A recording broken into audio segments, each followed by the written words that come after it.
저는 인도 뉴델리에서 사역하는 송문규 선교사입니다. 여러분들을 주님 안에서 이렇게 만나 뵙게 돼서 너무나 반갑고 감사합니다. 부족한 종을 또 이렇게 귀한 말씀의 자리에 초청해 주신 우리 모든 교회 교우님들과 우리 강 목사님께 감사의 말씀을 다시 한번 드립니다. 저는 인도 뉴델리로 원주민 선교사로 파송된 지가 벌써 30년이 되었습니다. 어떻게 이렇게 세월이 갔는지 저도 잘 모르겠습니다. 열심히 주의 일을 하다 보니까 벌써 이렇게 되었더라고요. 결혼하고 2달 만에 아내를 데리고 아내를 모시고 선교사로 파송이 되었습니다. 인도는 선교 제한 지역입니다. 그래서 합법적으로 선교를 할 수 없는 곳입니다. 그래서 사실 선교사라는 타이틀도 그렇고 선교하는 모든 사역이 인도 정부가 봤을 때는 사실 불법입니다. 그러나 하나님의 법은 세상의 법보다 위이기 때문에 저희들은 그런 상황 가운데서도 합법적으로 사역을 하려고 애를 많이 쓰고 있습니다. 이제는 매스컴을 통해서 여러분들이 인도에 대해서 너무나 잘 아실 것입니다. 인도는 인도의 대국이고 인구의 대국이죠. 중국을 거의 앞질러서 가는 곳마다 사람이 있습니다. 아주 깡촌 시골에 가더라도 사람이 바글바글합니다. 그래서 한 번은 어떤 분이 인도에 오셔서 인도는 정말 선교할 게 너무 많습니다. 그렇습니다. 선교할 게 너무너무 많습니다. 그러나 그 선교를, 그 하나님의 일을 합법적으로 떳떳하게 할 수 없다라는 것입니다. 지금은 14억이 넘는 인구로 전체 인구 70%가 힌두교고 20%가 무슬림, 불교, 자이나교, 기독교, 세상의 모든 종교가 다 있는 나라가 사실 또 인도이기도 합니다. 그러면서 그 많은 인구, 그 넓은 땅에 비해서 상위 5%의 인구가 인도 부의 80%를 다 잡고 있는 굉장히 그 부의 불균형이 있는 그런 나라이기도 합니다. 그래서 가난한 사람이 너무나 많습니다. 지금도 하루 3끼를 제대로 못 먹는 사람들이 아마 절반이 넘는다고 그렇게 얘기를 하고 있습니다. 하루 3끼를 못 먹는다고 해서 밥을 전혀 못 먹는 게 아니고 먹긴 먹죠. 근데 그냥 아침에 티 한 잔 먹고 끝내고 점심 먹고 저녁 먹고 이런 식으로 자기가 원하는 것을 마음껏 먹을 수 없는 그런 가난한 사람들이 여전히 그 인구의 반이 넘는다라는 놀라운 사실입니다. 전혀 안 놀라시는군요. 21세기에 아직도 이런 나라가 있다는 것이 여러분 믿어지시는지 모르겠습니다. 그러면서 날씨가 굉장히 덥습니다. 제가 선교대회를 해서 참석하기 전에 한 일주일간 45도 그 더위를 이렇게 오르내리는 그런 날씨의 환경의 그런 나라입니다. 그래서 굉장히 무더운 곳이기도 한데 제가 있는 북쪽은 그래도 약간 북쪽이라 겨울이 잠시 있습니다. 그러나 그 인도도 뚜렷한 3계절이 있습니다. 대한민국, 우리 한국은 뚜렷한 4계절이 있지 않습니까?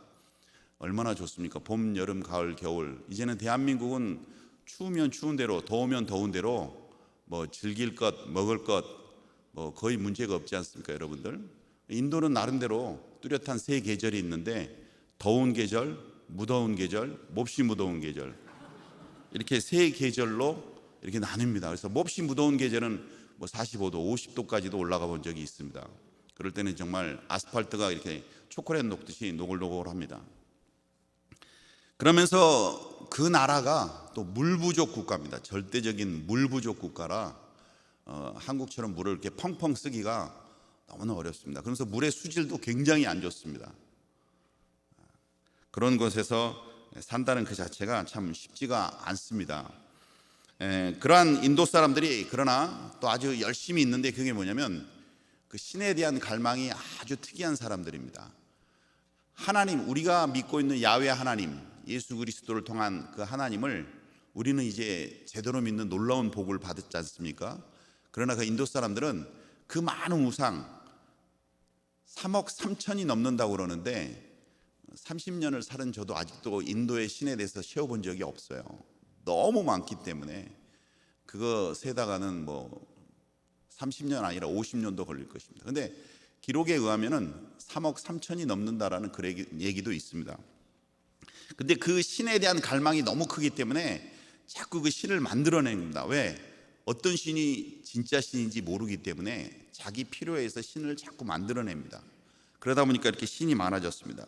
그런데 그들의 생각, 삶, 문화, 그 모든 그들의 삶 속에는 이 신들의 존재가 있습니다. 그리고 그 신을 믿는 그런 다신교의 사상이 아주 깊게 배어있는 사람들이기도 합니다. 그리고 모든 삶이 우상적 문화라는 것입니다.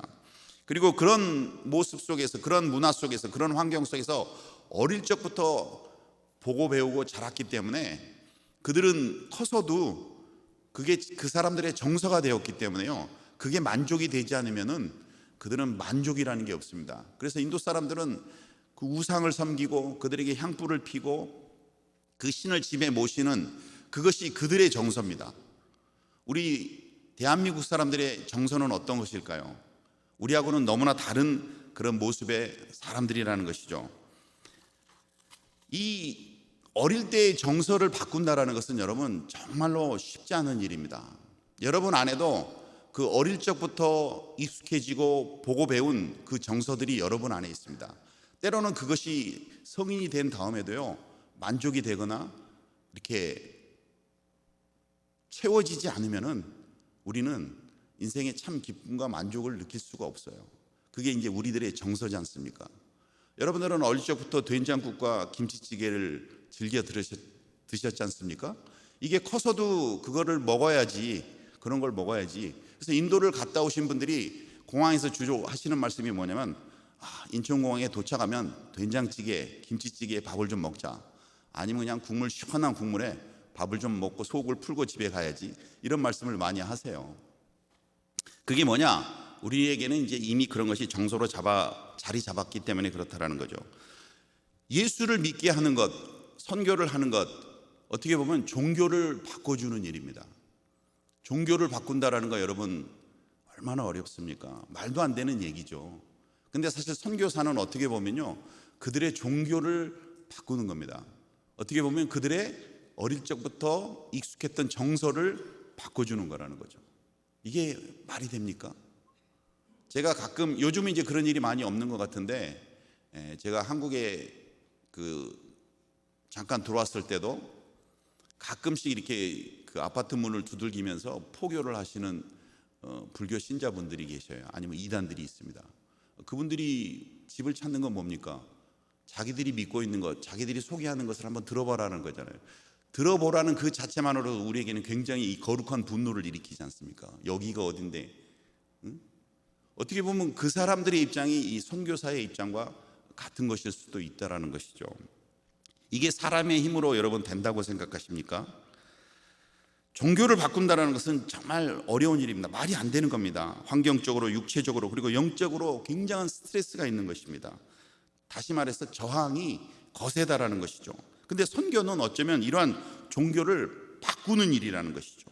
그들의 문화와 관습, 그리고 그들의 정서를 다시 새롭게 재포맷하는 거라는 겁니다.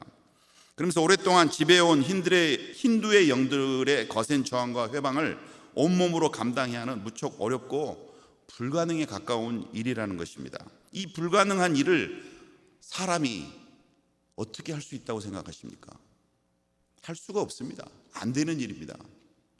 그럼 어떻게 해야 됩니까? 사람이 할 수 없는 일이기 때문에 하나님과 함께, 하나님의 도움 속에서 그 일을 해야 된다는 것이죠. 선교는 절대 선교사 혼자 하는 것이 아닙니다. 선교사는 그냥 도구입니다. 그 도구를 통해서 살아계신 하나님께 일하시도록 자리를 마련하는 것이 어떻게 보면 선교사입니다. 그래서 선교사는 철저히 이 도구라는 거예요. 선교는 하나님의 비전이고 사역이고, 오늘도 하나님은 선교를 위해서 이 일을 하시는 분이라는 거죠. 우리들은 이 거룩한 일에 부름을 받고 동참하는 특권을 가진 그런 부름받은 자라는 것입니다. 그리고 이것이 오늘날 교회의 사명이라는 것을 여러분이 너무나 잘 아실 거라고 생각합니다. 선교사들이 교회에 와서 이렇게 설교를 하거나 간증을 하게 되면 많은 사람들이 굉장한 기대감을 갖습니다. 왜 그렇습니까? 어렵다는 것을 알기 때문에 선교사와 선교사의 사역 속에 기적처럼 함께 하시는 그 하나님의 능력과 역사를 기대하기 때문에 여러분의 그 기대감이 더 크지 않습니까? 선교는 반드시 하나님이 함께 하시고 하나님이 드러나는 일을 했을 때 뭔가 열매가 있다는 것을 우리는 말할 수가 있는 것이죠.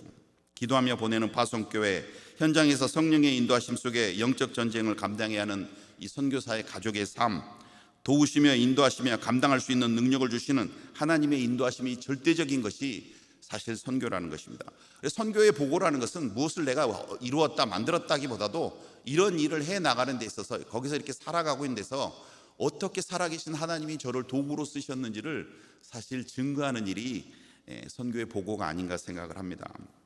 그러나 제가 오늘은 선교의 보고보다도 주일 예배이기 때문에 하나님의 말씀을 가지고 저와 여러분의 삶을 다시 한번 격려하고 세우는 그런 시간이 되기를 원합니다.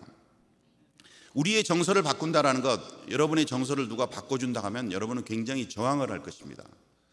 그리고 지금도 우리가 어떤 생각을 갖고 있느냐, 내가 예수를 믿고 교회 생활을 하지만 여전히 나의 생각은 성경적이지 않고 교회와 어울리지 않고 이 기독교인의 그 삶의 모습이 아닐 때가 많이 있습니다. 제가 가끔씩 한국에 들어와서 이렇게 여러 교회를 다니면서 설교를 하는데 한 번은 저희가 여의도 교회 그 영광선교회라는 곳에 가서 선교회에 가서 이렇게 설교를 한 적이 있습니다. 이 영광선교회는 무엇이냐면 그 환갑이 넘으신 분들이 이렇게 모여 있는 곳이에요. 하나님의 영광을 볼 날이 얼마 남지 않았기 때문에 영광선교회인지 잘 모르겠습니다만 이제 거기 가서 이렇게 한번 설교를 한 적이 있어요. 근데 나이 많으신 분들, 인생에서 이렇게 은퇴를 하신 분들이 모여 있는 곳에 제가 다시 여호수아 같은 힘을 갖고 여러분 나가야 됩니다, 이런 말을 하기가 너무 그렇지 않습니까? 그래서 그냥 인도에 있던 그 어려운 얘기, 힘든 얘기, 그러면서 하나님이 함께 하셨던 그런 얘기들을 은혜롭게 이렇게 잘 설교를 좀 했습니다. 조금 힘들고 쉽지 않았다라는 것에 포인트를 맞춰서, 인생을 사셨던 분들이기 때문에 인생이 쉽지 않다는 걸 잘 아실 거 아닙니까? 그래서 그런 설교를 좀 하고 저를 이렇게 우레와 같은 박수 속에서 이렇게 단상을 내려왔는데, 허리가 약간 굽은 어떤 할머니 권사님께서 딱 오시더니 제 손을 딱 잡으시는 거예요. 그러면서 인도에서 이렇게 고생을 했냐고 딱 저를 이렇게 격려하시며 하시는 말씀이 뭐냐면, 그게 다 팔자가 쉬어서 그런 거예요. 그러면서 저를 위로를 해 주시더라고요. 저는 졸지에 팔자가 센 선교사가 되어버렸습니다. 그분 생각과 그 마음속에는 여전히 팔자, 운명, 이렇게 윤회, 이제 이런 생각이 있으시다라는 것이죠. 교회를 꽤 다니신 것 같은데도 저를 이제 동정하고 위로하기 위해서 아마 그 가슴에 있는 말씀을 쏟아내신 거라고 생각하는데, 본인이 보시기에 저렇게 험악하고 쉽지 않은 인생을 사는 건 팔자가 세기 때문에 그렇다라고 이제 저에게 위로를 했는데, 그 소리를 들으면서 한편으로는 감사하면서 한편으로는 좀 씁쓸한 마음이었습니다. 여전히 예수를 믿으시면서도 자기가 교육받고 들었던 그런 팔자에 대해서 그걸 버리지 못하고 그걸로 사람을 판단할 수 있겠구나라는 생각을 했습니다. 제 말씀을 듣는 여러분들은 어떠세요? 오늘도 좀 힘든 일이 있으면서 아이고 내 팔자야 하시지 않으셨습니까? 아이고 내 삶은 왜 이런가 하시지 않았습니까? 내 인생은 좀 이렇게 새롭게 되지 않나, 이런 걸 한탄하시지 않으셨습니까? 우리는 사실 이런 생각, 이런 그 어릴 적부터 주변을 통해서 또 가족들을 통해서 받았던 이런 생각을, 사상을, 이 정서를 사실 이 성경을 통해서 바꿔야 될 필요가 있다는 것입니다. 믿음의 생각, 성경적 사고. 그래서 여러분들이 교회 와서 하나님의 말씀을 들어야 됩니다. 교회 와서 이 성경 공부를 해야 됩니다. 자꾸 성경을 읽어서 매일매일 나의 그 인간적인 생각, 이것이 성경적 사고, 하나님의 사고로 사실 바뀌어야 된다는 거예요. 성경적인 사고를 갖고 교회를 바라봐야 되고, 성경적인 사고를 가지고 하나님을 찾아야 된다는 것입니다. 그런데 우리는 여전히 인간적인 생각, 나의 그 교육받은 그 교육 체계로 교회를 바라보고, 하나님을 바라보고, 성경을 바라보고, 자꾸 이제 반발이 생기는 거죠. 그건 사실 올바른 모습은 결코 아니라는 것입니다. 오늘 제가 함께 읽었던 이 말씀, 여호수아 23장의 말씀을 통해서 보면은 아주 은혜로운 말씀이 많이 담겨 있습니다. 저는 특별히 성경에서 이 여호수아를 참 좋아하는데, 여호수아는 하나님 앞에 정말 특별한 사람이었습니다. 그리고 여호수아가 결국 이스라엘 민족을 데리고 가나안 지역을 들어가면서 딱 한 번 패배하지 않습니까? 그리고 거의 100전 99승을 하는 아주 탁월한 리더였고 승리자였다는 것을 보면서 우리의 인생도 이렇게 살 수 없을까라는 것을 많이 고민하게 된다는 것이죠. 하나님께 부름을 받아 여호수아의 리더십 아래 이스라엘 백성들이 약속의 땅 가나안을 향해 가는 동안 하나님과 여호수아 그리고 이스라엘 백성들의 관계와 그 역사가 담겨 있는 이 말씀이 이 여호수아서라는 것이죠. 이스라엘 백성을 불러내어 인도하신 살아계신 하나님을 경험하는 여호수아는 우리에게 많은 것을 가르쳐주고 있는 것입니다. 여호수아가 리더로서 이스라엘 백성의 리더로 딱 세워졌을 때 온 백성으로부터 칭송과 죽기까지 따르는 충성을 다짐받는 것을 보게 됩니다. 여호수아서 1장 16절 17절에 보면 이렇게 기록되어 있습니다. 그들이 여호수아에게 대답하여 이르되 당신이 우리에게 명령하신 것은 우리가 다 행할 것이요 당신이 우리를 보내시는 곳에는 우리가 가리이다. 우리는 범사에 모세에게 순종한 것 같이 당신에게 순종하려니와 오직 당신의 하나님 야훼께서 모세와 함께 계시던 것 같이 당신과 함께 계시기를 원하나이다. 누구든지 당신의 명령을 거역하면 당신의 말씀을 순종하지 않은 자는 죽임을 당하리니 오직 강하고 담대하소서. 이렇게 백성들의 절대적인 지지 속에서 여호수아는 리더로 이제 등극을 하면서 이스라엘 백성을 이끌게 되지 않습니까? 참 대단하지 않습니까, 여러분들? 어떻게 이런 절대적인 지지, 당신이 죽으라면 죽기까지도 하겠다라는 그 결단 속에서 여호수아를 지지하는 그 리더들의 모습, 그 백성들의 모습을 우리는 보게 되는 것입니다. 이 여호수아는 이미 하나님과 모세를 통해서 하나님께서 명령하셔서 세우신 준비된 리더였다는 것을 이 출애굽기에 보면 나와 있습니다. 여러분들이 출애굽기 33장 11절에 보면 야훼께서는 모세와 대면하여 말씀하시며 모세는 진으로 돌아오나 눈의 아들 젊은 수종자 여호수아는 회막을 떠나지 아니하며 이런 그 기록들이 있으면서 여호수아에 대해서 이렇게 언급되어 있는 것이 나와 있습니다. 근데 결정적인 것을 보면 민수기 27장에 보면은 모세가 야훼께 여짜와 이르되 야훼여 모든 육체의 생명의 하나님이시여 원하건대 한 사람을 이 회중 위에 세워서 그들 앞에 출입하며 그들을 인도하여 출입하게 하사 야훼의 회중이 목자 없는 양과 같이 되지 않게 하옵소서. 야훼께서 모세에게 이르시되 눈의 아들 여호수아는 그 안에 영이 머무는 자니 너는 데려다가 그에게 안수하고 그를 제사장 엘르아살과 온 회중 앞에 세우고 그들의 목전에서 그에게 위탁하여 내 존귀를 그에게 돌려 이스라엘 자손의 온 회중을 그에게 복종하게 하라라고 이미 하나님께서 모세에게 명령을 하셨고 여호수아를 리더로 세워라 그렇게 얘기를 해주신 것을 우리는 성경을 통해서 보게 됩니다. 어떻게 여호수아가 하나님 앞에 택함을 받을 수 있었느냐? 첫째는 그 안에 영이 머무는 자라고 하나님이 말씀을 해주십니다. 여러분 정말로 하나님의 일을 참되게 하시려면은 내 지혜와 내 힘으로 해서는 안 됩니다. 내 지혜와 내 힘이 필요하지만은 무엇보다도 내 지혜와 내 힘을 컨트롤할 수 있는 성령에 사로잡히지 않고는 안 된다라는 것이에요. 성령을 받아야만 하나님의 일을 온전히 알 수 있고 하나님의 일을 온전히 할 수 있다라는 것을 우리는 알아야 됩니다. 사실 선교도 그렇습니다. 내가 정말 성령이 충만할 때는요 불가능이라는 게 없습니다. 그런 게 전혀 생각되지가 않아요.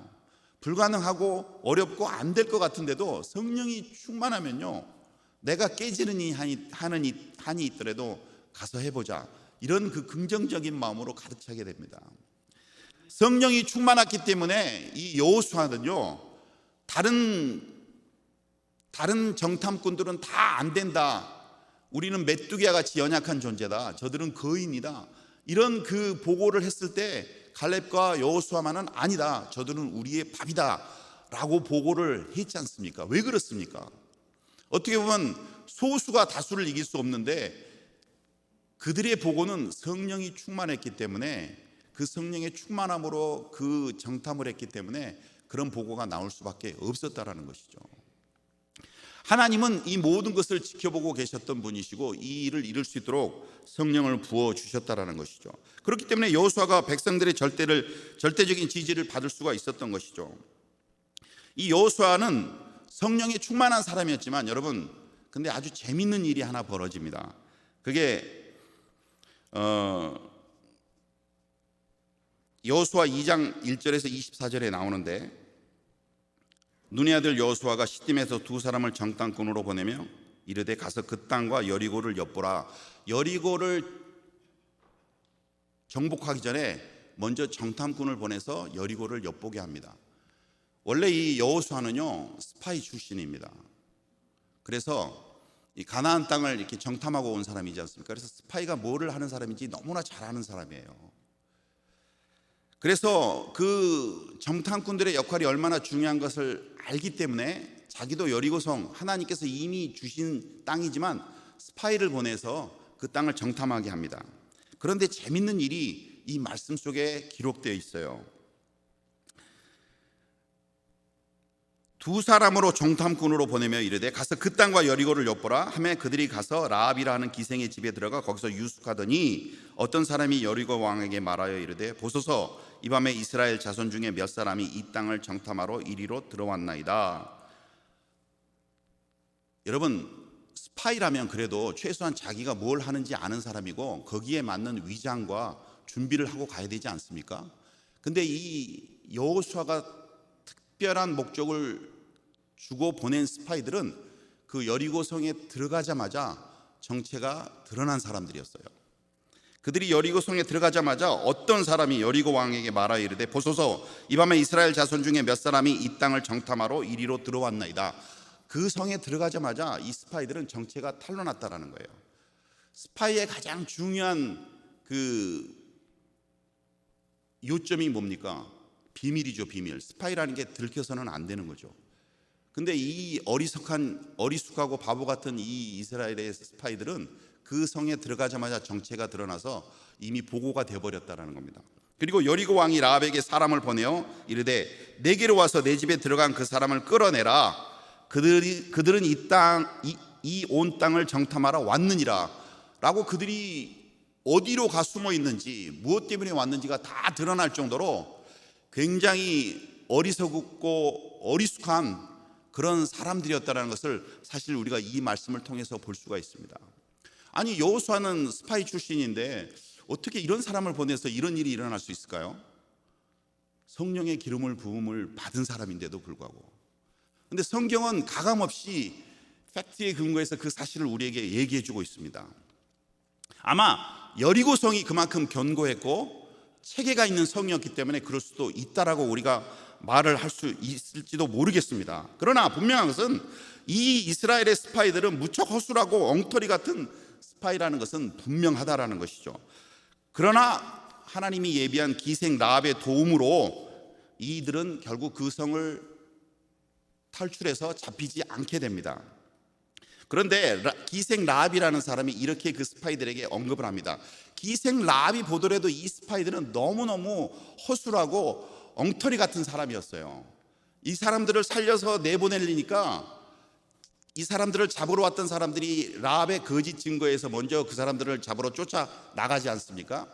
먼저 딴 곳으로 출발하지 않습니까? 근데 이 사람들을 내보내서 그 사람들이 갔던 길로 또 갈 것 같으니까 라합이 여호수아 2장 16절에 이렇게 얘기합니다. 라합이 그들에게 이르되 두렵건대 뒤쫓는 사람들이 너희와 마주칠까 하노니 너희는 가다가 한쪽으로 꺾여서 산으로 올라가서 사흘 동안 거기 숨어 있다가 너희들을 잡으러 갔던 사람들이 다시 돌아와서 그 사람들이 돌아오면은 이 뒤늦게 출발한 사람들이랑 마주칠 거 아닙니까? 그러면 잡히는 거 아닙니까? 딱 보니까 그렇게 생겼거든요. 그러니까 너는 그 길로 가되 중간에서 산으로 꺾어져서 여기서 3일 동안 숨어 있다가 이 사람들이 지나 내려가면 너희는 그때 도망가라. 이렇게 얘기를 해주는 것이 바로 2장 16절에서 23절에 나와 있습니다. 그들이 가서 산에 이르러 뒤쫓는 자들이 돌아가기까지 사흘을 거기 머물매 뒤쫓는 자들이 그들을 길에서 두루 찾다가 찾지 못하니라. 그 두 사람이 돌이켜 산에서 내려와 강을 건너 눈의 아들 여호수아에게 나아가서 그들이 겪은 모든 일을 고했다라고 성경에 기록되어 있어요. 이 말씀을 아무 생각 없이 읽으면 여러분 아무런 의미를 찾지 못합니다. 그러나 가만히 읽어보면은 너무너무 말도 안 되는 얘기가 이렇게 기록되어 있다는 것이죠. 근데 우리 인생을 가만히 돌이켜보면 여러분들 정말 정신 똑바르고 내 생각대로 제대로 살으신 분 있으십니까? 나는 이런 인생의 실수 한 번도 한 적이 없어. 나는 이런 엉터리 같은 일 한 번도 한 적이 없어. 라고 자신 있게 말씀하실 수 있는 분 있으세요? 어떻게 보면 우리 인생을 뒤돌아볼 때 실수와 잘못과 엉터리, 그리고 가장 많은 변명을 대는 나는 몰랐어요. 나는 이렇게 될 줄 몰랐어요. 나는 내 인생이 이렇게 펼쳐질 줄 몰랐어요. 내가 이 길을 갈 줄 몰랐어요. 내 선택이 이렇게 잘못된 것이라는 것을 나는 몰랐어요. 저만 그렇게 삽니까? 반응이 없으셔갖고 어떻게 보면 우리의 인생이 사실 이렇지 않습니까? 여러분, 결혼해서 사랑하는 아내와 살 때 남편 교육 제대로 받고 남편 노릇 하셨습니까? 자녀 생길 때 아버지 교육 받고 아버지 학교 1기, 2기, 3기 이런 거 단계적으로 받고 아버지 되신 분 있습니까? 그 막중한 어머니들, 어머니 교육 받고 어머니 되신 적 있으세요? 어떻게 보면 우리 인생은 그냥 상황에 되는 대로 그냥 깨지고 엎어지고 넘어지면서 그냥 살아가는 거지 않습니까? 사실 하나님 앞에 하나님의 사명을 받은 이스라엘 백성들이 굉장히 인간적인 생각 속에서 실수와 엉터리라는 것입니다. 근데도 사실 하나님은 이런 여호수아라든지 이스라엘 백성을 전혀 꾸짖지 않습니다. 꾸짖는 모습이 아예 없습니다. 그냥 내버려 둡니다. 또 그렇게 살더라도 내버려 두신다는 것이죠. 우리 인생에 많은 실수가 있었고 많은 잘못이 있었음에도 불구하고 하나님은 결코 우리를 그 일로 인해서 정죄하지 않습니다. 내가 너에게 생명을 준 것, 네가 오늘 이렇게 큰 것이 다 왜 이렇게밖에 살 수 없느냐, 왜 이렇게 살았어? 하나님은 결코 정죄하시지 않는 분이시라는 것이죠. 그러나 어쨌든 이 일을 통해서 여호수아는 크게 깨닫는 것을 우리는 성경을 통해서 볼 수가 있습니다. 너무나 어처구니 없는 사건을 통해서 여호수아는 내가 이렇게 살아서는 안 되겠구나 하는 것을 다시 생각하는 귀중한 시간이었다라는 것이죠. 우리의 실수와 어리석음은 하나님 일에 크게 방해가 되지도 않습니다. 내가 하나님의 일을 하면서 선교사요, 목사요, 장로요, 교회의 균등한 재직이지만 그런 직분이 있음에도 불구하고 얼마나 많은 실수를 하고 사실 잘못도 합니까? 그런데도 하나님의 일은 놀랍게 굴러갑니다. 그러나 내 실수와 잘못이 클수록 상처받는 사람은 있습니다. 상처받는 사람. 그러나 이런 인간적 실수나 무능이 전혀 하나님의 역사를 망가뜨릴 수 없다라는 것을 우리는 성경을 통해서 볼 수 있습니다. 왜? 그만큼 하나님은 전능하시기 때문에 그렇다는 것입니다. 하나님이 우리를 사랑하신다는 것은 우리의 잘못, 우리의 실수, 우리의 부족함도 하나님은 사랑하신다는 거예요. 여러분, 그런 것 때문에 여러분의 삶이 위축되지 않기를 주님의 이름으로 축원드립니다. 여러분, 그런 것 때문에 자신감을 잃어버리는 그런 일을 하시지 않길 바랍니다. 여러분, 그런 것 때문에 내가 교회에 더 봉사하고 하나님의 일에 더 봉사를 하고 더 헌신을 해야 되는 것을 잃어버리지 않는 여러분 되시길 주님의 이름으로 축원드립니다. 오히려 하나님은 우리의 실수와 무능을 통해서 더 큰 역사를 만들어내실 수 있는 분이라는 것을 여러분 믿는 여러분 되시길 주님의 이름으로 축원드립니다. 절대 이런 일로 해서 여호수아를 꾸짖지 않습니다. 정죄하지 않습니다. 하나님은 결국 그런 여리고성을 무너뜨리고 승리를 쟁취하시지 않습니까? 그런데 무너뜨릴 수 없는 정말 견고한 여리고성은 쉽게 무너뜨리셨는데 쉽게 무너뜨릴 수 있는 아이성은 오히려 패망하는 것을 우리가 보게 되는 것입니다. 근데 이스라엘 백성들이 아이성에서 크게 패하는데 왜 패했냐면 이스라엘 자손들이 온전히 바친 물건으로 말미암아 범죄하였으니 이는 유다 지파 세라의 증손 삽디의 손자 갈미의 아들 아간이 온전히 바친 물건을 가졌음이라. 야훼께서 이스라엘 자손들에게 진노하시니라라는 그런 말씀이 이렇게 기록되어 있습니다. 그 견고한 여리고성에서는 이스라엘 백성들이 사실 거의 한 일이 없어요. 이스라엘 백성들이 한 일이라고는 성 주변을 몇 번 돈 일밖에 없습니다. 하나님이 그렇게 시키셨어요. 이 견고한 성은 너네들이 결코 무너뜨릴 수 없다. 이 성은 내가 무너뜨릴 것이다. 그냥 너희들은 그냥 그 성 주변만 이렇게 돌아라. 그래서 하나님은 이 성을 무너뜨리고 나서 이 성에서 얻을 수 있는 모든 전리품은 다 나의 것이니까 너희들은 손대지 마라, 그렇게 말씀을 하십니다. 여호수아서 6장에 보면은 이 성과 그 가운데 있는 모든 것은 여호와께 야훼께 온전히 바치되 기생 라합과 그 집에 동거하는 자는 모두 살려주라. 이는 우리가 보낸 사자들을 그에게 그가 숨겨 주었음이니라. 너희는 온전히 바치고 그 바친 것 중에서 어떤 것이든지 취하여 너희가 이스라엘 진영으로 바치는 것이 되게 하여 고통을 당하게 되지 아니하도록 오직 너희는 그 바친 물건에 손대지 마라. 은, 금과 동철 기구들은 다 야훼께 구별될 것이니 그것을 여호와의 곳간에 드릴지니라. 그래서 여리고성을 통해서, 정복한 여리고성을 통해서 얻어진 모든 전리품은 하나님의 것이니까 하나님의 곳간에 드리라 라고 말씀하셨습니다. 그런데 이 아이성에 대해서는 하나님이 이제 다 너희들이 가져라 라고 얘기를 합니다. 그런데 그 쉬운 아이성은 오히려 패배를 하지 않습니까? 여호수아서 7장에 보면 백성 중 3,000명쯤 그리로 올라갔다 아이 사람 앞에서 도망하니 아이 사람들이 그들을 36명쯤 쳐 죽이고 성문 앞에서 스바림까지 쫓아가 내려가서는 비탈에서 쳤으므로 백성이 마음이 녹아 물같이 된지라. 자기들이 직접 싸워서 이길 것 같은 아이성에서는 패배를 합니다. 그리고 오히려 자기들의 장정, 그런 사람들이 죽임을 당합니다. 그래서 그 일로 인해서 이들의 마음이, 그 여리고성에서 승리를 얻었던 이스라엘 백성들의 마음이 녹아서 물같이 되어버렸다는 거예요. 어제는 큰 승리와 은혜가 있었는데 오늘은 실패를 통해서 마음이 물같이 녹아버리는 것이 어떻게 보면 우리들의 모습이라는 것이죠. 그래갖고 아이성에서 패하고 나서 여호수아가 너무너무 억울하고 고통스러운 거예요. 그래서 여호수아가 옷을 찢고 이스라엘 장로들과 함께 야훼의 궤 앞에서 땅에 엎드려 머리에 티끌을 뒤집어 쓰고 저물도록 있다가 슬프도소이다. 주 야훼, 어찌하여 이 백성을 인도하여 요단을 건너게 하시고 우리를 아모리 사람의 손에 넘겨 멸망시키려 하셨나이까. 우리가 요단 저쪽을 만족하게 여겨 거주하였다면 좋을 뻔하였느니라. 그러면서 하나님 앞에 아주 불손한 그 원망을 쏟아놓습니다. 겨우 우리를 죽게 하려고 여기까지 우리를 인도하셨습니까? 깨끗이 요단강을 건너기 전에 오히려 애굽 근처에서 우리가 사는 것이 더 낫지 않았습니까? 이렇게 하나님 앞에 엄청난 불만을, 하지 말아야 될 불만을, 이 불손한 불만을 쏟아놓습니다. 그러니까 여호수아 7장 그 2장 다음 장에 하나님께서 뭐라고 여호수아에게 말씀하시냐면, 야훼께서 여호수아에게 이르시되 일어나라.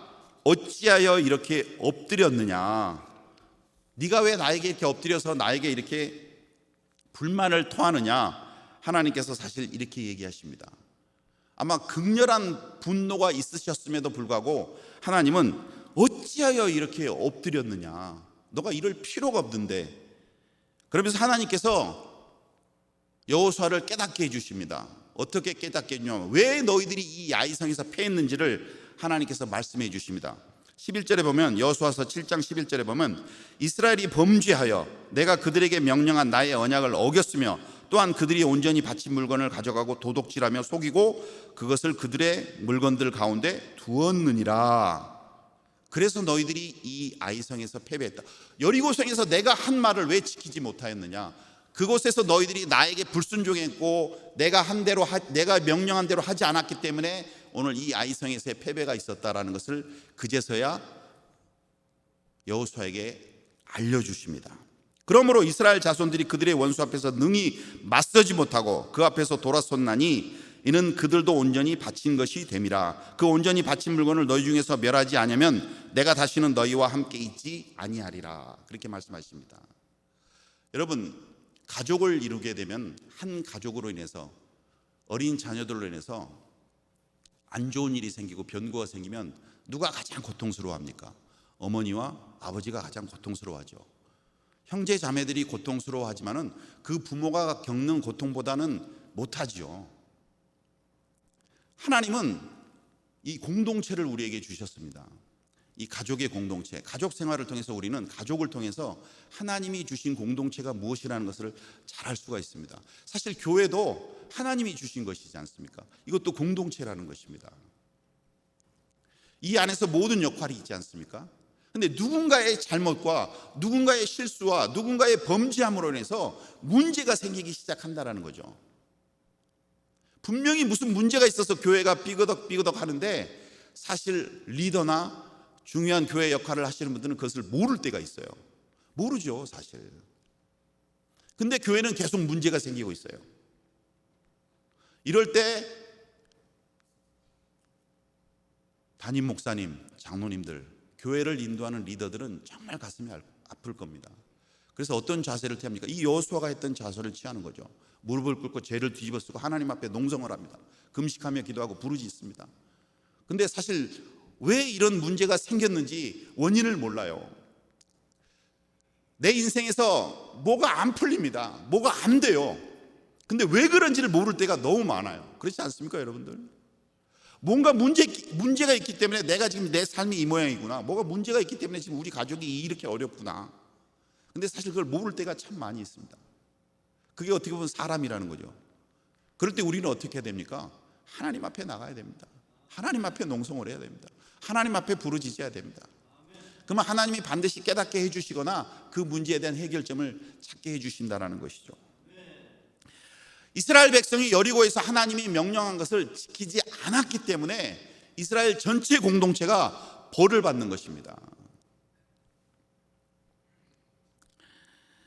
하나님은 그것을 여호수아에게 깨닫게 해주면서 왜 이런 일이 되었는지를 이제 가르쳐 주시는 것이죠. 그들이 이스라엘이 범죄하여 내가 그들에게 명령한 나의 언약을 어겼기 때문에 온전히 바친 물건을 가져가고 도둑질하고 속이고 그것을 그들의 물건 가운데 두었노라 라고 그렇게 얘기를 해줍니다. 그러면서 누가 왜 이런 일을 했는지 하나님께서 이제 여호수아에게 가르쳐주면서 그 범인을 색출하는 방법을 얘기해 주지 않습니까? 그러면서 결국은 그 범인을 잡게 됩니다. 그 범인을 잡으면서 이제 여호수아가 범인에게 이렇게 취조를 합니다. 그러므로 여호수아가 아간에게 이르되 내 아들아 청하노니 이스라엘의 하나님 야훼께 영광을 돌려 그 앞에 자복하고 내가 행한 일을 내게 알게 하라. 그 일을 내게 숨기지 말라라고 그렇게 얘기를 합니다. 그런데 이스라엘 백성을 위기에 빠뜨린 범인을 잡았는데 그 사람이 아간이었어요. 그 아간에게 여호수아가 이렇게 말을 합니다. 내 아들아 청하노니 이스라엘의 하나님 야훼께 영광을 돌려 그 앞에 자복하고 내가 행한 일을 내게 알게 하라. 그 일을 내게 숨기지 말라라고 그렇게 얘기를 합니다. 근데 여호수아가 그 아간에게 내 아들아라고 얘기를 합니다. 여러분, 자기 백성들, 자기를 포함해서 모든 이스라엘 백성을 도탄과 위험에 빠뜨린 범인을 잡았는데 여호수아가 굉장히 부드럽게 그리고 굉장히 친근하게 아간을 부르는 것을 우리는 보게 됩니다. 이게 왜 이렇게 됐을까요? 사실 성경을 가만히 들여다보면은 아간과 여호수아는 굉장한 깊은 친분이 있는 사람이라는 것을 알 수가 있습니다. 그리고 성경에 보면은 이 아간에 대해서 아주 자세히 기록을 해놓은 것을 우리는 볼 수가 있습니다. 아간은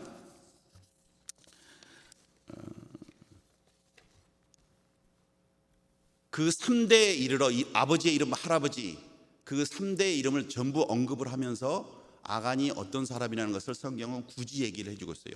유다 족속이면서 유다 족속은 이스라엘 부족 중 이스라엘 12지파 중에 가장 큰 지파입니다. 그러면서 항상 선봉에 섰던 그런 지파이기도 하죠. 그러니까 아간이라는 사람은 유다 지파의 아주 유력한 사람입니다. 그러면서 여호수아의 가장 측근이라는 것을 우리가 이 성경을 통해서 유추해 볼 수가 있어요. 아마 여호수아가 아끼고 사랑했던 어떤 그런 가장 최측근이었다라는 것이죠. 지금 우리나라로 보면 윤 대통령의 가장 최측근이 누굽니까? 그 복심이 한뭐뭐 씨라고 지금 뭐 그분인지 모르겠어요. 아마 아간은 그런 사람이었다라는 것이죠. 그렇기 때문에 내 아들아, 그가 범죄하고 이스라엘 백성을 위기에 처하게 했지만은 여호수아는 아간을 그렇게 얘기를 하면서 네가 무슨 잘못을 했는지 내게 얘기하라 라고 그렇게 말하고 있는 것을 성경을 통해서 우리는 보게 된다는 것입니다. 그러니까 결국 아간은 자기의 범죄를 자백하면서 이렇게 얘기를 합니다. 아간이 여호수아에게 대답하여 이르되 참으로 나는 이스라엘의 하나님 야훼께 범죄하여 이러이러하게 행하였노라. 내가 노력한 물건 중에 시날산의 아름다운 외투와 한 벌과 은 200세겔과 그 무게가 50세겔 되는 금덩이 하나를 보고 탐내어 가졌나이다. 보소서 이제 그 물건들을 내 장막 가운데 땅속에 감추었는데 은은 그 밑에 있나이다 하더라 라고 얘기를 한다는 것이죠. 여리고 성은 하나님이 쌓은, 하나님께서 직접 강림하셔서 하나님께서 싸워서 쟁취하신 승리의 결과물이었습니다. 이스라엘 백성이 싸워서 이긴 게 결코 아니에요, 여러분들. 여호수아 5장 13절에 보면 여호수아가 이스라엘 백성을 데리고 여리고를 정복하기 위해서 가까이 나갑니다. 그런데 거기서 신비한 것을 하나 보게 됩니다. 여호수아가 여리고에 가까이 이르렀을 때 눈을 들어 본즉 한 사람이 칼을 빼어 손에 들고 마주 서 있는지라. 여호수아가 나아가서 그에게 묻되 너는 우리를 위하느냐 우리의 적들을 위하느냐 하니 그가 이르되 아니라 나는 여호와의 군대 대장으로 지금 왔느니라 하는지라. 여호수아가 얼굴을 땅에 대고 엎드려 절하고 그에게 이르되 내 주여 종에게 무슨 말씀을 하려 하시나이까. 야훼의 군대 대장이 여호수아에게 이르되 내 발에서 신을 벗으라. 내가 선 곳은 거룩하니이다 하니 여호수아가 그대로 행하니라 라고 그랬다는 것입니다. 이스라엘 백성이 단순히 여리고 성을 돈 것처럼 그 백성이 뺑뺑이 땅밟기의 이면에는 이미 하나님의 천군 천사와 하나님의 강림이 있으셔서 그 여리고 성을 무너뜨렸다라는 거예요. 그렇기 때문에 하나님께서 직접 싸우셔서 강림하셔서 싸웠기 때문에 그 여리고 성의 전유물은 다 하나님의 것입니다. 근데 여리고 성이 무너지고 이제 그 땅을 정리하면서 아간이라는 여호수아의 최측근이고 리더 그룹 중에 가장 유력한 한 사람인 이 아간이 하나님의 말씀을 불순종했다라는 거예요.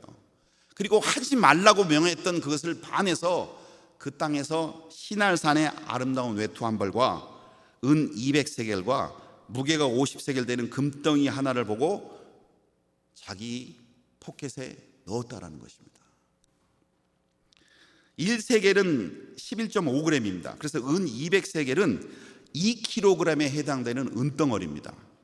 금 50세겔은 한 500g 정도 되는 아마 소나기에 이렇게 딱 들어가는 그런 금덩이였다는 거죠. 딱 숨기기도 너무 좋죠.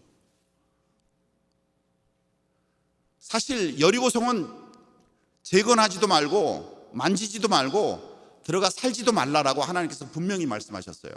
아마 전투가 끝나고 밤에 그것을 들어갈 수 있는 사람은 몇 명 되지 않았을 겁니다. 리더들 외에는. 아간은 자기의 직분과 위치를 이용해서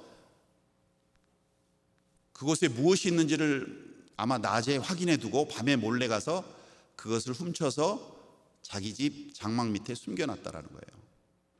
이것이 하나님 앞에 피할 수 없는 범죄라는 것이 발각이 됐다라는 것이죠. 근데요, 어떻게 보면 은덩이 금덩이 하나님 그것이 뭐 아쉬워서 아간을 정죄했겠습니까? 오늘 이 말씀을 읽으면서 제가 하나 중요한 것을 발견했는데, 은덩이 금덩이를 훔친 것도 큰 범죄지만은 아간의 범죄 중에 더 심각한 것은 바로 이 시날산의 아름다운 외투 한 벌이라는 것입니다.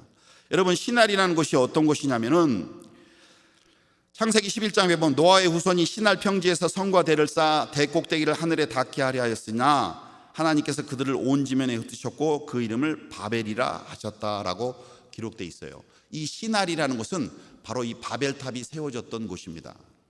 그래서 시날에서 만들어진 아름다운 외투 한 벌이라는 것은, 그때 당시 외투라는 것은 그 사람의 사회적 위치와 그 사람의 성향과 인격을 드러내는 것이 이 외투였습니다. 근데 이 시날에서 만들어진 아주 아름다운 외투라는 것은 어떻게 보면요, 마치 범죄한 인간들이 하나님을 대적하기 위해서 바벨탑을 쌓았던 것처럼 하나님을 대적하는 반 야훼주의적인 그런 이방적인 우상적인 그런 어떤 외투였을 거라는 것이죠. 그 외투 자체가 갖고 있는 인간적인 아름다움은 아마 너무 아름다웠을 것 같아요. 그러나 그 외투 자체가 주는 이미지는 뭐냐? 반기독교적이고 반유대적이었다는 것입니다. 하나님을 대적할 만한 그런 우상적이고 음란한 그런 옷이었을 거라는 것이죠. 어떻게 보면 아간의 마음은 이 외투 때문에 움직이지 않았을까라는 생각이 들어요. 금덩이 은덩이보다도 이 시날산의 아름다운 외투를 보는 순간 아간은 언젠가 내가 저 옷을 입고 내 친구들에게, 내 주변 사람들에게, 내 친척들에게 자랑을 해야지, 나를 드러내야지. 아마 이런 불순종과 반하나님적인 마음으로 사로잡히게 됐을 거라는 것이죠.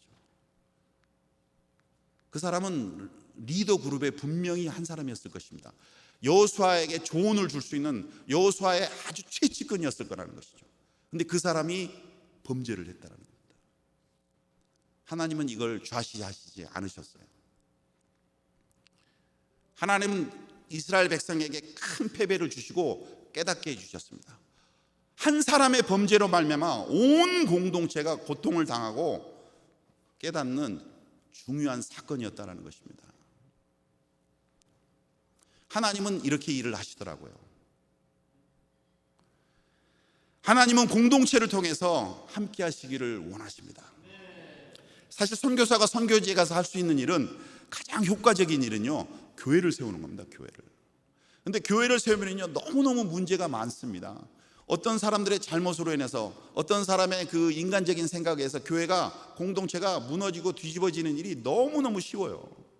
그런데 한번 이 공동체가 잘 세워지면은 이제는 그런 사람들이 들어와도 잘 넘어지지 않습니다. 그러나 포도밭에는, 포도원에는 늘 여우 한 마리가 있는 것처럼 이 공동체 안에는 이 포도원을 허는 여우들이 꼭 있습니다.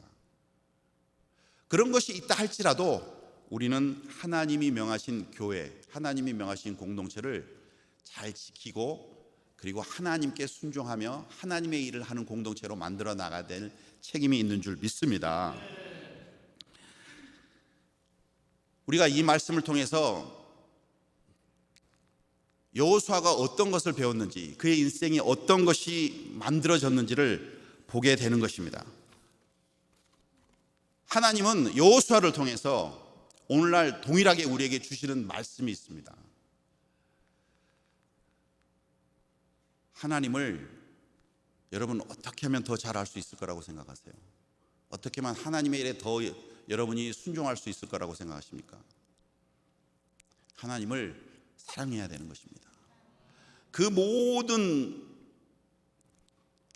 인생의, 하나님과 함께 했던 인생의 여정을 마치고 여호수아가 이제는 이 백성들에게 마지막으로 주는 말씀이 결국 이 말씀이지 않습니까? 하나님의 말씀을 순종하라는 것입니다. 하나님을 택하라는 것입니다. 하나님만을 믿으라는 것입니다. 그런데 뭐라고 말하자면 너희는 스스로 삼가하라는 것입니다. 스스로 너희가 겸비하고 조심해서 하나님을 믿으라는 것입니다. 그냥 무턱대고 그냥 막 하나님을 믿는 것이 아니라 스스로 조심하라는 것입니다. 스스로 조심하라는 것은 뭐냐? 나를 돌아보라는 것입니다. 여러분, 우리 안에 무엇이 선한 것이 있습니까? 우리 안에 무엇이 좋은 것이 있습니까? 생각하는 거나 바라보는 거나 소망하는 모든 것이 사실 우리는 이미 타락했기 때문에 모든 것이 더럽고 죄되고 거룩하지 못한 모습뿐입니다. 그런데 이런 우리들이 어떻게 하면 거룩해지고 깨끗해지고 온전해질 수 있습니까? 누군가 도와주지 않으면 절대 그렇게 할 수가 없다라는 것입니다. 누가 도와주셔야 됩니까? 하나님이 도와주셔야 됩니다. 성령께서 도와주셔야 됩니다. 교회가 도와주셔야 된다는 것입니다. 공동체가 도와줘야 된다는 것입니다. 그 중에 가장 중요한 것은 하나님이 도와주셔야 되는 것입니다. 하나님이. 선교는요, 내가 할 수 없구나, 나는 너무나 연약하구나, 나는 너무나 부족하구나 라는 것을 깨달을 그때부터 참된 선교가 시작될 수가 있습니다. 저는 결혼하고 2달, 제 나이 만으로 29에 가방 2개를 들고 선교사로 나갔습니다. 사실 지금 생각해보면 이제 30년이 지났습니다만 그때 정말로 그 혈기와 젊었기 때문에 젊었기 때문에 그 인도의 열악한 상황 이런 것들이 하나 문제가 되지 않았습니다. 하루에 속옷을 3번, 4번 갈아입는 그런 무더위였지만은 그것도 문제가 되지 않았습니다. 저희 아내도 젊었기 때문에 제 속옷을 4번, 5번 빨아도 하나 힘들지 않았습니다. 그러나 30년이 지난 지금은요, 세탁기 없이 살 수 없습니다. 육체의 힘이 빠졌기 때문에. 언젠가 제가 더 이상 내 힘으로는 될 수 없구나, 안 되는구나 깨달았을 때부터 저의 진정한 하나님과 함께하는 선교가 시작되었다는 것을 저는 체험을 했습니다. 그리고 내가 하나님 앞에 온전히 서 있지 않았을 때 하나님의 역사는 일어나지 않았습니다. 오히려 많은 문제가 일어나기 시작했어요. 그것을 깨닫는데 꽤 많은 시간이 걸렸습니다. 그걸 깨닫고 나서 성경을 보니까요, 그전에는 도저히 보이지 않았던 이런 성경의 깊은 의미들이 제 눈에, 제 머리에 들어오기 시작했어요. 요즘은요, 성경 읽는 것이 재밌습니다. 그리고 한편으로는 부끄럽습니다. 막 옛날에 제가 했던 그 어리석은 것들이 이스라엘 백성들이 이미 다 저지르고 있더라고요. 죄가 이미 다 저질렀더라고요.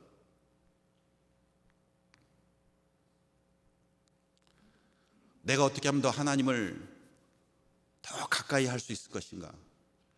종교적인 모습으로 하나님을 신앙하면은 절대로 하나님을 내 동역자로, 나와 함께하는 분으로 만들 수가 없습니다. 내가 하나님을 사랑해야겠구나, 그 하나님을 정말로 사랑해야겠구나 라는 마음을 먹을 때부터 하나님은 제게 친근한 분이 될 수 있었고, 내가 하나님께 가까이 나갈 수 있는 그런 분이 될 수 있다는 것입니다.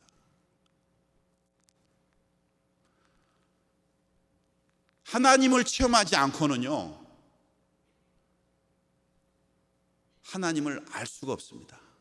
기독교는 체험의 종교라고 얘기하지 않습니까, 여러분들? 하나님은 만나야 됩니다, 여러분들. 하나님을 아는 것으로 그쳐서는 안 된다라는 것입니다. 내가 머리로 하나님을 알았다면 이제 이 머리로 아는 하나님이 내 가슴으로 내려와야 되는 것입니다. 가슴으로 하나님을 만나야 되는 것이죠.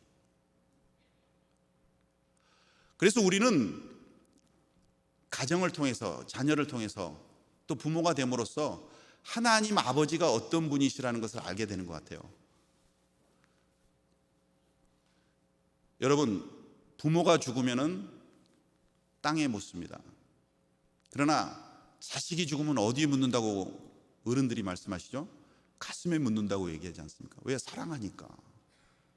하나님은 가슴으로 만나는 분이지 이 머리로 만나는 분이 아니라는 것입니다. 머리로도 물론 만나야 됩니다. 그분을 알아야 됩니다. 하나님의 말씀을 알아야 되죠. 그러나 우리가 가슴으로 하나님을 만나지 못했다면은 진정 하나님을 만날 수 없다라는 것입니다. 알지 못한다라는 것입니다. 여러분들 자식을 볼 때, 부모님을 볼 때 어디가 찡합니까? 가슴이 찡하지 않으세요? 내 자식을 보는데, 내 부모를 보는데 골치가 아픈 분들은 문제가 있는 분입니다. 그냥 가슴이 벌렁거리지 않습니까? 이제를 자녀를 낳고 자녀들이 장성하니까 대학을 졸업하고 시집을 가면 끝날 줄 알았어요. 근데 아니더라고요. 더 가슴에 와닿더라고요. 근데 그것을 붙잡고 나가면 안 된다고 많은 사람들이 얘기를 하더라고요. 자식을 놔줄 땐 놔줘야 된다라고 얘기하는데, 우리 하나님은 우리를 그렇게 육신의 아버지처럼 그냥 부모처럼 놔주는 분이 아니시라는 겁니다. 우리가 하나님 품에 들어올 때까지 하나님은 우리를 끝까지 붙잡는 분이시라는 것을 믿는 여러분 되시길 바랍니다. 그래서 우리는 그 하나님을 알아야 됩니다. 그리고 그 하나님 앞에 내 마음을 겸비하여 조심하여 하나님 앞에 나가야 된다는 것입니다. 그렇게 될 때 여러분의 삶이 참된 복음으로 인해서, 참된 하나님으로 인해서 승리의 삶이 되게 되실 줄 믿습니다. 그렇게 될 때 여러분의 교회와 여러분의 공동체가 하나님의 복과 은혜로 가득 찬 공동체가 될 줄 믿습니다. 그래서 여호수아가 주셨던 이 말씀처럼 여러분도 정말 하나님밖에 없구나, 하나님만을 붙잡고 살아야겠구나 하는 그 신앙의 고백이 여러분 가운데 여러분의 고백이 되시기를 주님의 이름으로 축원드립니다. 축원드립니다. 기도하겠습니다. 아버지 하나님 감사합니다. 오늘 여호수아서 23장의 말씀을 통해서 우리가 하나님이 어떤 분인가를 아버지 잠깐이나마 살펴보고 하나님을 사랑해야만 하나님 앞에 온전히 나갈 수 있는 것임을 우리가 나누었습니다. 하나님이 사랑하는